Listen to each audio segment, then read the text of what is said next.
What's up, Warriors? The Shames with Team UCT Campus Rec, and today I'm going to be talking about a very interesting topic, and that is cardio. Now, cardio is something that I think a lot of us kind of don't really like to do. There's some of us that are kind of built for it. My brother, for instance, did cross country, so that's kind of his thing. I, on the other hand, I'll do some sprints every now and then, and that's really about it.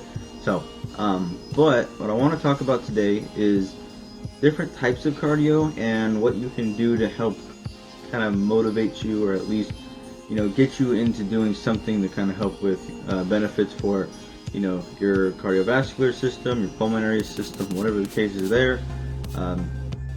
That way it's not something that, you avoid too often or too much as part of your program design. Alright, so what I did for cardio last night was, after work, I had taken these foam eskrima sticks that I had bought.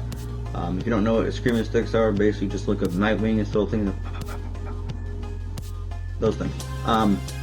And went out and did about an hour and a half practice, trying to come up with different forms, different techniques, working on, combinations, stuff like that.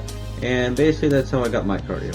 And the idea is that I didn't have to go running for it. I didn't have to go biking, swimming, even walking. I was able to just do something simple like that, and I was able to get my heart rate up. I was able to get not really a steady state type of exercise, but sustaining my heart rate being up while exercising, while working on the cardiovascular, cardiopulmonary adaptations that consistent cardiovascular type or aerobic endurance exercise brings about. One common misconception about cardio is that you do have to go out running or go on a treadmill or do whatever, and I think that's not very beneficial or kind of demotivational for a lot of people.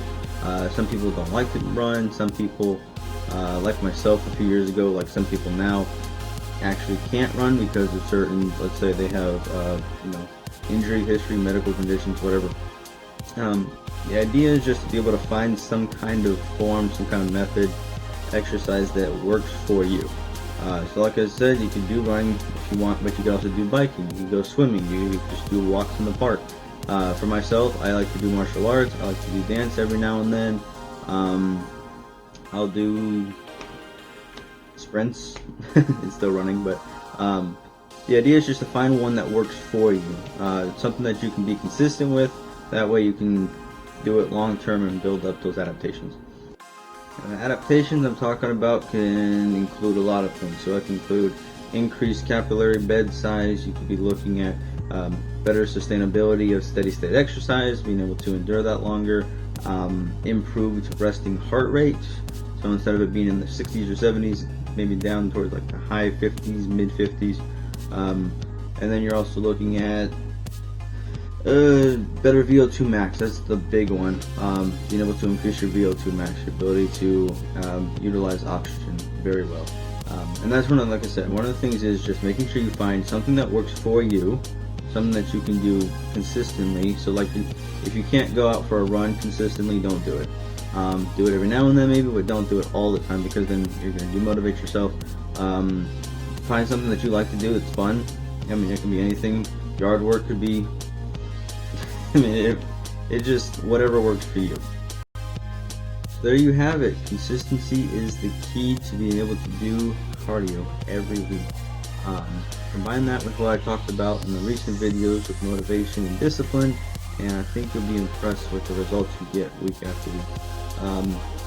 One of the things is just making sure that you find that thing that you can do week after week that's not going to be detrimental to your overall health and or well-being and or fitness. And then having the motivation, discipline, that fortitude to, get in there, do it, stop making excuses. Yeah. As for advice of the week, I may do it every week. I may start doing it every other week. It depends. My psychology program that I just started is probably going to have a big workload, so we'll see how that goes. And maybe a video next week. It may not be, but that's for y'all to find out. This has been James with Team UCT Campus Rec, and I will see y'all later.